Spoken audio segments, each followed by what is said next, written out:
अब तक आपने कई बार अमेरिकी राष्ट्रपतियों को व्हाइट हाउस में उनके पालतू कुत्ते के साथ घूमते देखा होगा, क्योंकि व्हाइट हाउस में पालतू कुत्तों को पालने की पुरानी परंपरा रही है। लेकिन पहली बार विश्वगुरु बनने जा रहे भारत ने दुनिया को इन गायों के रूप में एक नई तस्वीर दिखाई है, वो भी भारत की पीएम आवाज से। लेकिन आपको इस गाय के बारे में पता नहीं है। इनका दूध अमृत के समान होता है, फिर भी कोई नहीं जानता था। लेकिन जैसे ही मोदी जी ने इनकी तस्वीर शेयर की, जो पीएमओ में ही रह रही है, तो लोगों में उत्सुकता बढ़ गई इन्हें जानने के लिए। ये वो गाय है जो विलुप्त होने की कगार पर थी, क्योंकि कांग्रेसियों को तो शायद जर्सी गाय चाहिए थी। तो आइए आपको बताते हैं क्या है इन छोटी छोटी गायों की कहानी, जिनका दीवाना हुआ जा रहा है पूरा देश। छोटी छोटी प्यारी गायों की विशेषता। ये छोटी छोटी गाय पुंगानुरु नस्ल की है। पुंगानुरु नाम इसलिए पड़ा क्योंकि ये गाय ज्यादातर आंध्र प्रदेश के पुंगानुरु नाम की जगह पर ही पाई जाती है। ये गाय इतनी छोटी होती हैं कि इन्हें आराम से अपने अपार्टमेंट में भी पाला जा सकता है, जैसे बाकी पालतू जानवर पाले जाते हैं। इनकी हाइट मात्र 70 से 90 सेंटीमीटर होती है, यानी कि ये दुनिया की सबसे छोटी गाय है। इनकी सबसे बड़ी खासियत ये होती है कि ये गाय बहुत ही कम चारा खाती हैं, लेकिन सामान्य गायों की तुलना में इनका दूध बहुत ही ज्यादा पौष्टिक होता है।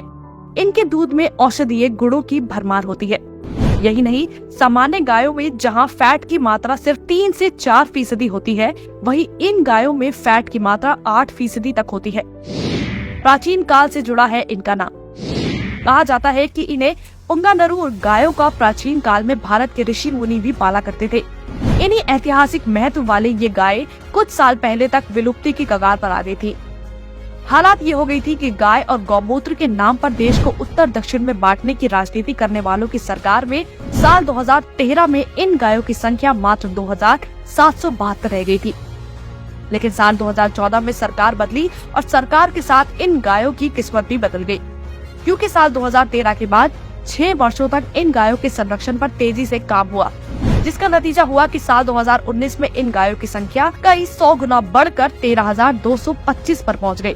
लेकिन इनकी संख्या में असली बाढ़ तो अब आने वाली है, क्योंकि जब से लोगों ने पीएम मोदी के साथ इन गायों को देखा है, उनको पालने की होड़ लग गई है। आंध्र प्रदेश के एक गौशाला मालिक के अनुसार पिछले 24 घंटे में ही सैकड़ों लोगों ने इन गायों को खरीदने की इच्छा जताई है। हो सकता है वो दिन दूर नहीं है जब देश के हर घर फ्लैट में ये गाय आपको टहलते हुए दिखना शुरू हो जाए। 2014 में देश को पहली बार ऐसे पीएम मिले हैं जिन्होंने खुलेआम बिना अपने वोटों की चिंता किए सरकारी आवास पर इन गायों की सेवा की है। लेकिन गाय और गौमूत्र के विरोध के नाम पर बंटवारे की राजनीति करने वाले INDI ठगबंधन को नए भारत की ये तस्वीर शायद पसंद नहीं आएगी।